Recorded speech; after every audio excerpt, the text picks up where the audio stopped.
नमस्कार सभी को। आगाज़ इंस्टीट्यूट के इस पॉडकास्ट में स्वागत है आप सबका। आज के इस पॉडकास्ट का जो हमारा विषय है वह विषय यह है कि आखिर में किसे सिविल सर्विसेज की तैयारी करना चाहिए। एक सिविल सर्विस एस्पिरेंट में क्या क्या गुण होना चाहिए। करते हैं शुरुआत। जीवन के सफ़र में कहीं ना कहीं एक ऐसा दौर आता है जब हमें एक फील्ड का या एक क्षेत्र का चुनाव करना होता है कि आखिर में किस क्षेत्र में हमें हमारा करियर बनाना है। 10वीं जब हम पास करते हैं तो वहीं पर कुछ सब्जेक्ट हमें चुनना होते हैं कि हमें विज्ञान के साथ आगे जाना है, हमें कॉमर्स के साथ आगे जाना है, या हमें आर्ट्स के सब्जेक्ट पढ़ना है, या बायो हमें पढ़ना है। इस टाइप से हमें कुछ सब्जेक्ट के चुनाव करने होते हैं, है ना। एक पहला जो क्षेत्र का चुनाव है कहीं ना कहीं हम वहीं पर करते हैं। फिर उसके बाद 12वीं के बाद भी हमें कई सारे रास्ते हमारे सामने होते हैं, तो हमें कोई एक रास्ता चुनना होता है कि भाई हमें इंजीनियरिंग करना है, या हमें डॉक्टरी फील्ड में जाना है, कुछ बिजनेस से रिलेटेड फील्ड में हमें जाना है, हमें क्या करना है। वहाँ पर भी हम अपने लिए अपने करियर को बनाने के लिए किसी क्षेत्र का चुनाव करते हैं। ग्रेजुएशन कंप्लीट करने के बाद भी कहीं ना कहीं हम कुछ क्षेत्रों को चुनते हैं कि किन क्षेत्रों में अब हम जो है हमारा करियर बनाए। तो सारे क्षेत्र सभी के लिए नहीं होते। आपकी रुचि या आपके गुण ही यह डिसाइड करते हैं कि कौन सा क्षेत्र, कौन सी फील्ड आपके लिए सबसे बेस्ट होगी।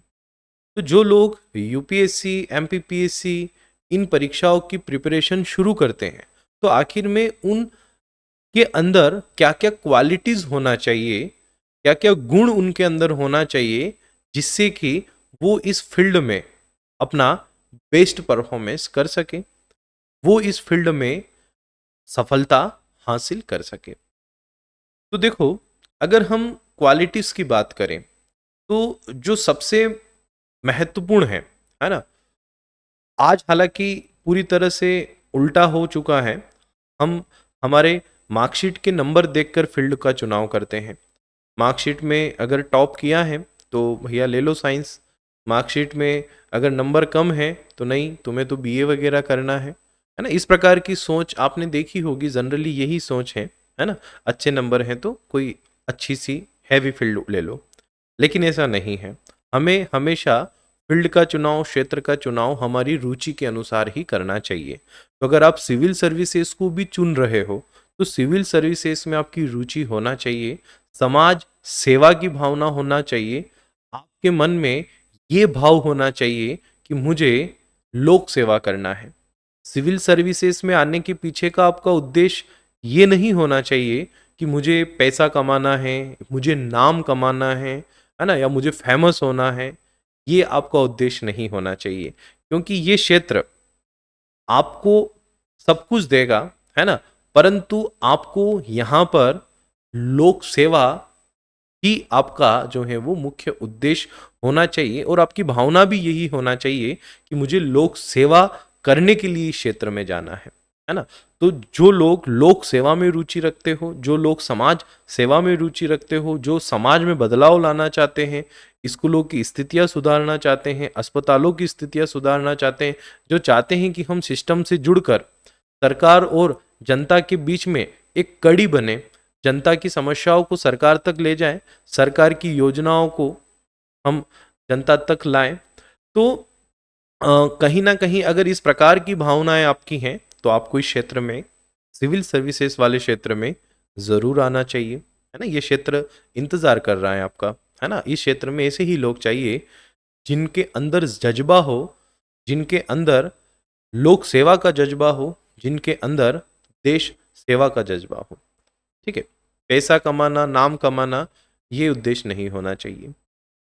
दूसरी चीज, अगर आप मेहनत करने के शौकीन हैं, आपके अंदर लगन है कुछ हासिल करने की, आपके अंदर मेहनत, आप कठिन से कठिन मेहनत करने के लिए आप तैयार हैं, तो आपको बिल्कुल इस क्षेत्र में आना चाहिए, क्योंकि ये क्षेत्र मेहनत तो मांगती हैं। बिना मेहनत के आप सफल नहीं हो सकते। आप यूँ सोचो कि मैं कोई ऐसा मार्ग चुन लूँ कि जिसमें मेहनत कम करनी पड़े और मैं ज़्यादा सफल हो जाऊँ, तो फिर कुछ और भी क्षेत्र ऐसे हो सकते हैं, है ना, जिनमें ट्राई कीजिए, हो सकता है वहाँ आप ज़्यादा सफल हो जाएँ। सिविल सर्विसेज में अगर सफल होना है, तो मेहनत तो करनी पड़ेगी, जी तोड़ मेहनत करनी पड़ेगी, दिन-रात एक करने होंगे, है ना? तो अगर आप मेहनत करने के इच्छुक हैं, तो ज़रूर आप इस क्षेत्र को चुनिए। आपके अंदर लगन होनी चाहिए। अगर लगन नहीं होगी ना, तो आप कभी भी मेहनत नहीं कर पाओगे, है ना? लगन ही इंसान से मेहनत करवाती है। वो लगन चाहे कमाने की हो, वो लगन चाहे कुछ हासिल करने की हो, लगन अगर आपके अंदर होगी तो आप ज़रूर मेहनत करेंगे।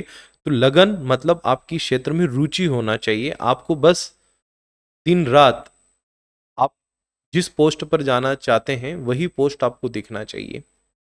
तीसरी चीज़, अगर आप पॉजिटिव माइंड रखते हैं, आपके अंदर नेतृत्व करने की क्षमता है, आप समस्याओं से भागते नहीं, आप समस्याओं का समाधान ढूंढते हैं।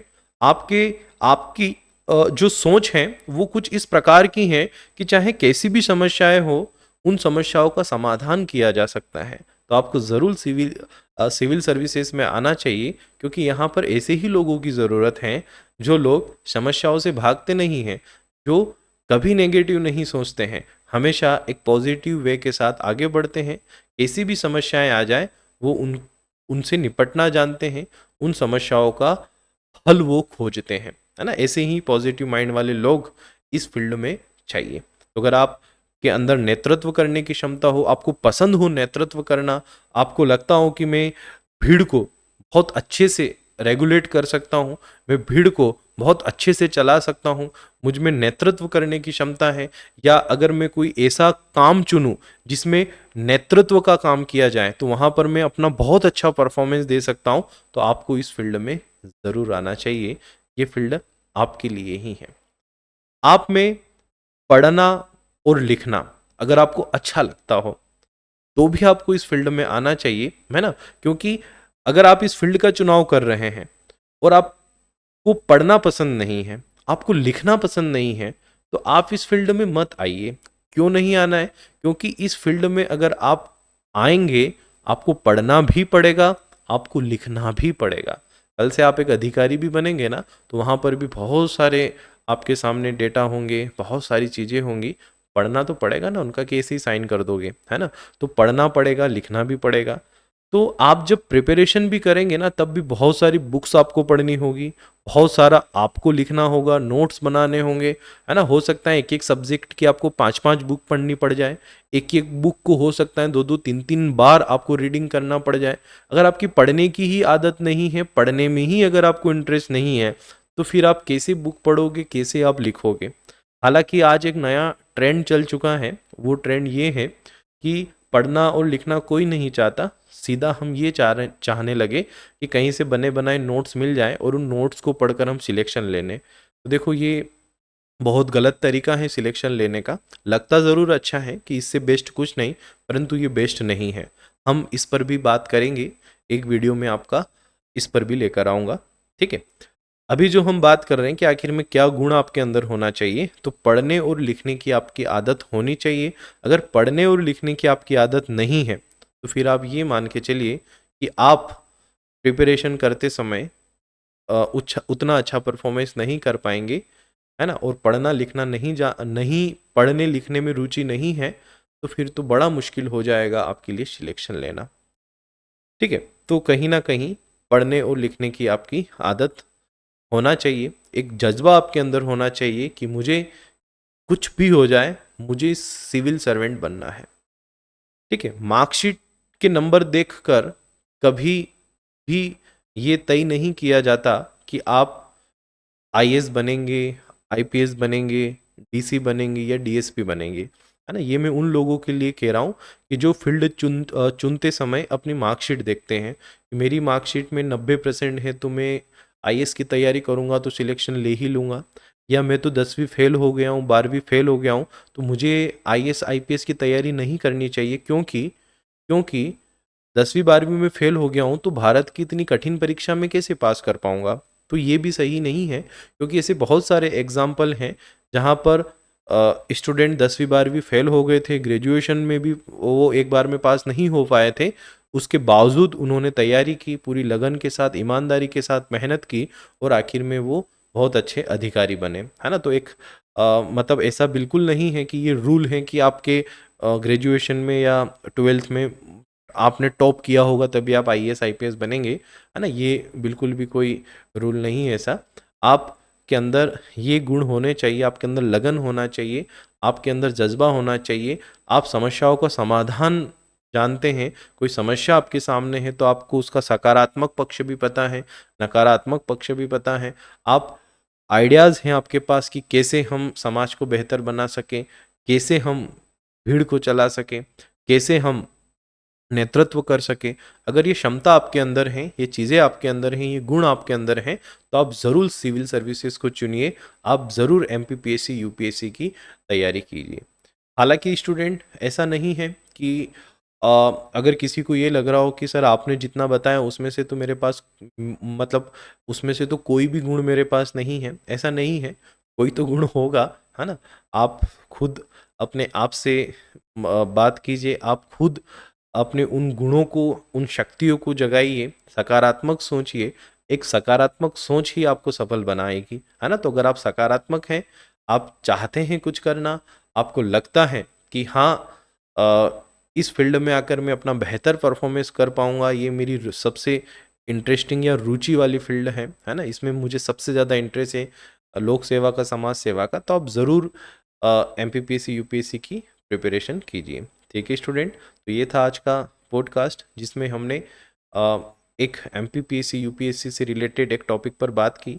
आगे मैं आपके लिए और भी पॉडकास्ट लेकर आऊँगा जिसमें हम एमपीपीएससी से रिलेटेड, है ना, बुक्स कौन से आपको पढ़ना चाहिए, एमपीपीएससी की प्रिपरेशन कैसे करना चाहिए, और नोट्स कैसे बनाने चाहिए, आंसर राइटिंग कैसे करना चाहिए, है ना, सारी जितने भी प्रश्न आपके मन में हैं उन सभी प्रश्नों से संबंधित मैं आपके लिए पॉडकास्ट लेकर आऊँगा। अगर आपको लगता है कुछ ऐसा टॉपिक जिस पर मुझे आपके लिए पॉडकास्टिंग करना चाहिए तो आप कमेंट में उस टॉपिक को लिखिएगा, और ये पॉडकास्ट आपको कैसा लगा, इस पॉडकास्ट से संबंधित अगर कोई सजेशन है तो वो भी आप दीजिएगा। ठीक है स्टूडेंट, तो मिलते हैं हम अगले पॉडकास्ट में। सभी का बहुत बहुत शुक्रिया।